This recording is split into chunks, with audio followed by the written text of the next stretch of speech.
कासिम बिन हसन दूसरे शिया इमाम हसन इब्न अली इब्न अबू तालिब के सबसे छोटे बेटे थे।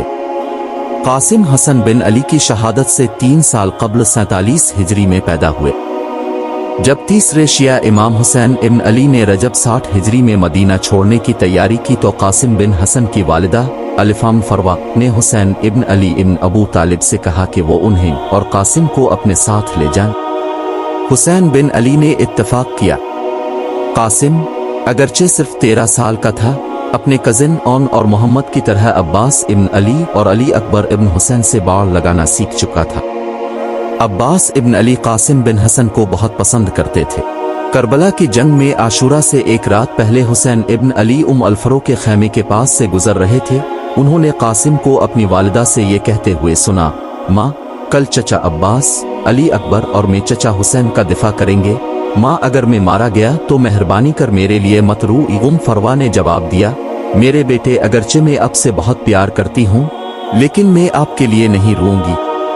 मुझे अपने बेटे को इस्लाम के लिए जान देने से बढ़कर कोई चीज़ फ़ख्र का बाइस नहीं होगी। हुसैन बिन अली ने जब ये गुफ्तगू सुनी तो अल्लाह से दुआ की कि कासिम बिन हसन और अलिफा मुफरवो को बरकत दे। आशूरा के दिन जब ऑन और मोहम्मद मैदान जंग में गिरे थे तो कासिम बिन हसन हुसैन इब्न अली के पास आए और जाकर लड़ने की इजाज़त तलब की। 2 बार हुसैन इब्न अली ने यह कहकर इनकार कर दिया कि कासिम, तुम जवान हो और तुम्हारी माँ का इकलौता बेटा हो। कासिम बिन हसन बहुत मायूस हुए। वो अपनी माँ के पास गया। जब उसने अपने बेटे को इस कदर मायूस देखा तो उसे याद आया कि हसन बिन अली की वफात से ऐन कब्ल उसने फरवो को एक खत लिखा था जिसमें कहा था कि अगर कभी कासिम को मुश्किल में पाओ तो उसे ये खत देना। कासिम बिन हसन के खत में लिखा था कि मेरे बेटे कासिम, एक दिन आएगा जब मेरे भाई हुसैन का मुकाबला हजारों की फौज से होगा।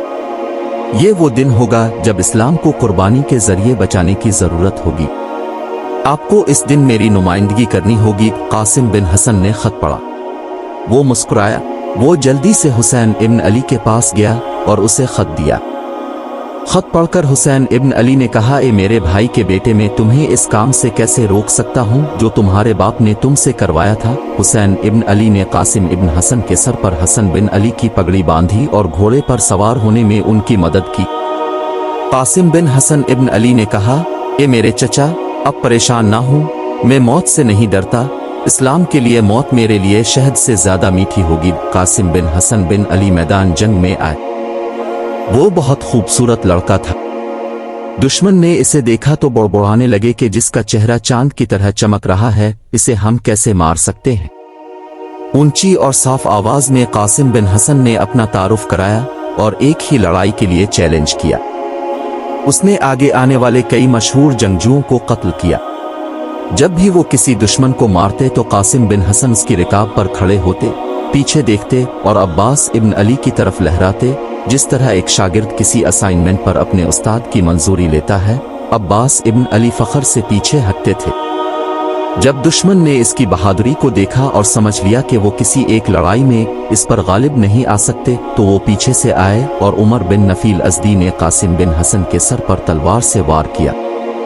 कासिम बिन हसन ने लड़ने की कोशिश की, लेकिन चूंकि वो बहुत छोटा था और बहुत प्यासा था, इसलिए वो लड़ाई जारी न रख सके। थोड़ी देर बाद कासिम बिन हसन अपने घोड़े से गिरकर हुसैन इब्न अली को पुकारते हुए कहता है कि चचा, मेरा आखिरी सलाम कबूल करो। हुसैन इब्न अली और अब्बास इब्न अली सवार हुए। सिपाहियों ने उन्हें रोकने की कोशिश की।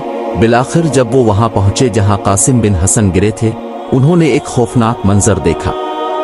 कासिम बिन हसन की लाश उन सिपाहियों के घोड़ों ने रौंद दी थी जिन्होंने हुसैन इब्न अली और अब्बास इब्न अली को रोकने की कोशिश की थी। इससे हुसैन इब्न अली सख्त नाराज हुए और लरस गए। उन्होंने फौरन अपनी तलवार निकाली और उमर बिन नफील इज़दी को मारा, जिसने कासिम इब्न अली को तलवार से वार किया और वो जमीन पर गिर पड़े। हुसैन इब्न अली की ज़र्ब ने उमर बिन नफील इज़दी को दरमियान से काट दिया और बाकी दुश्मन की फौजें भागने पर मजबूर हो गईं। क्या कासिम बिन हसन की लाश को उनकी वालिदा के पास कैंप में ले जाया गया था? ये बहुत वाज़े नहीं है। रवायत है कि हुसैन इब्न अली ने अपना अबा उतारा, इसे जमीन पर फैला दिया और उन टुकड़ों को जमीन से इस तरह जमा किया जैसे कोई बाग से फूल जमा करता है और उन्हें वापस कैंपों में ले गया।